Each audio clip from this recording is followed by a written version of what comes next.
Amber Miller was the one I was talking about earlier. I don't remember. It's been a while. I don't remember the exact percentage, but she had a very large percentage of consumption.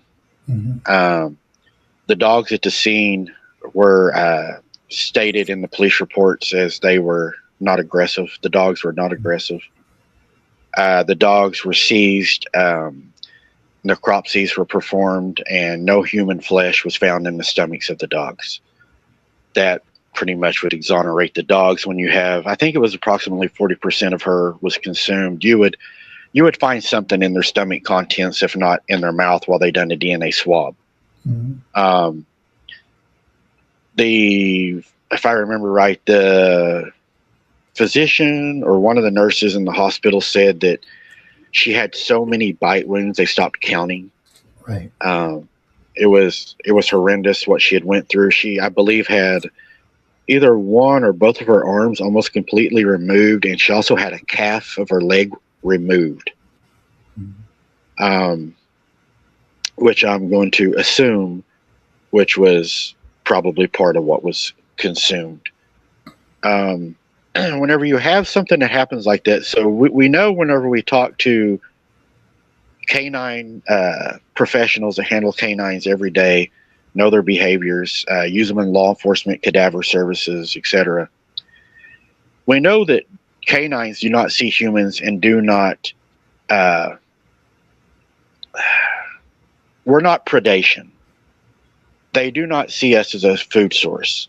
Most of the time, if you have a canine attack, it's going to be either you've surprised the dog is defending its territory, or the dog has been, sicked on somebody. It's doing as its trainer has taught it.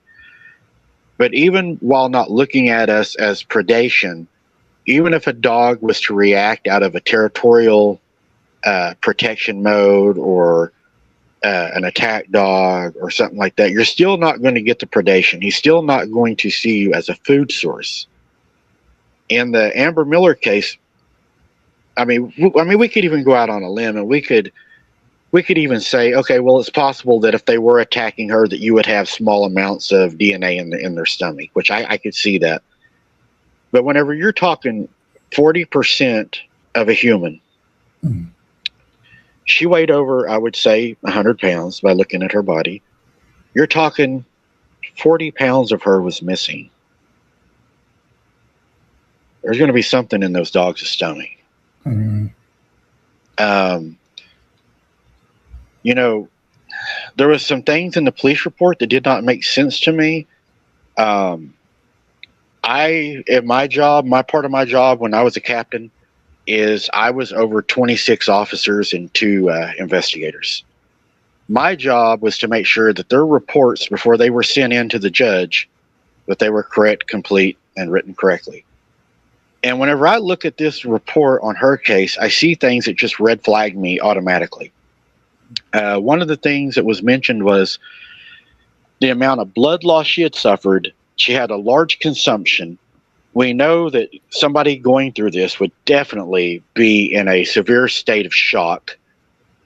They took her to the hospital, and then the police officer puts in the report that while trying to interrogate her, that she was uncooperative. Imagine that. I can't even start to believe that they would even try to question her in that state. I doubt that they would get anything that would be even usable, tangible, because in a criminal court, you cannot use preponderance of evidence. It has to be tangible beyond reasonable doubt. So I don't even know why they would be even trying to interview her in the state that she was in. It just doesn't make sense. But there was a lot of things, and you mentioned the other gentleman, Tony Aarons. He was attacked almost in the same location. Pretty much same outcome. And whenever you get something that does something like I talk a lot about method of operation, it does something in the same way, then you're probably looking at the same offender. And that tells me that there's something in the neighborhood or in that area at that time that was doing these attacks, and it was probably more than likely the same thing.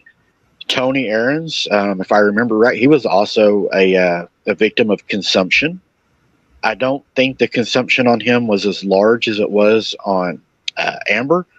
And a lot of people would, argue that these creatures are more interested in females than males for different reasons.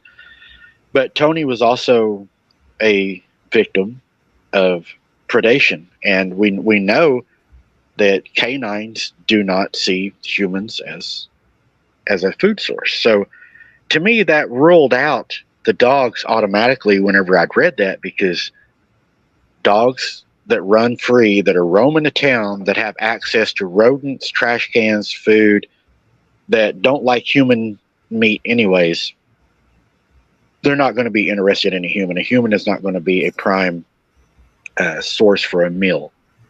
Signal seekers, this is your wake-up call.